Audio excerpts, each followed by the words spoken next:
मचियाही बैठल कौशल्या हो राम जेयरा जकर हो।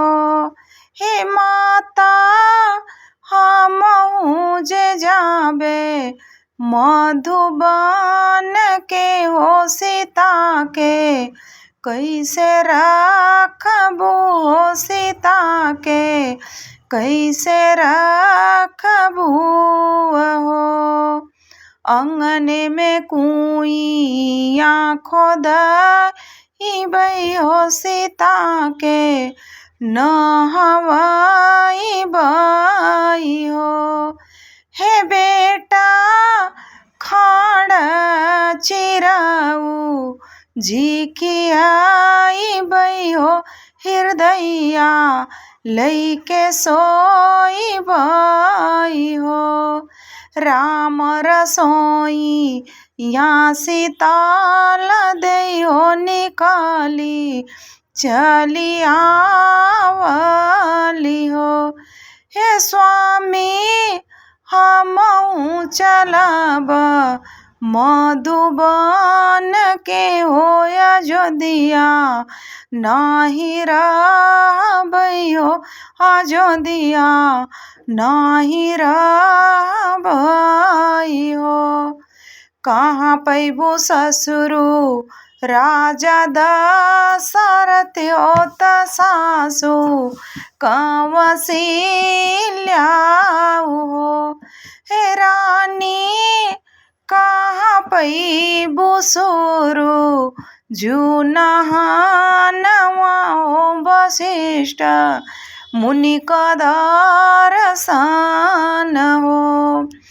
तजी देबै ससुरु राजा दशरथ हो त सासु कौशल्या हो त सासु कौशल्या हो। हे स्वामी ताजी देबे सुरु जुनहनवा हो वशिष्ठ मुनि का दर्शन हो वशिष्ठ मुनि का दर्शन हो। हे स्वामी बिना के वट वाकनैया हो त पार के लगाई हो।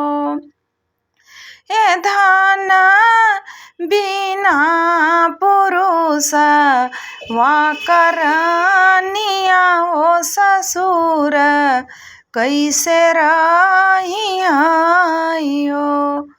नैहर से भई या बोलाऊ नैहरवा जाइके रहू हो।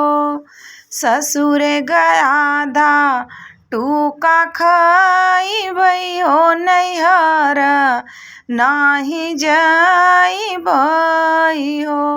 हे स्वामी भैया आगे भौजी मेहना मारी है हो सहल नाही जाई हो सहल नाही जाई हो।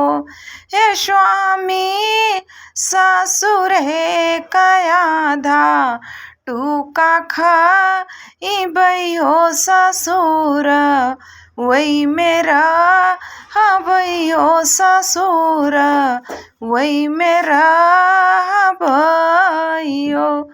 हे स्वामी ससुर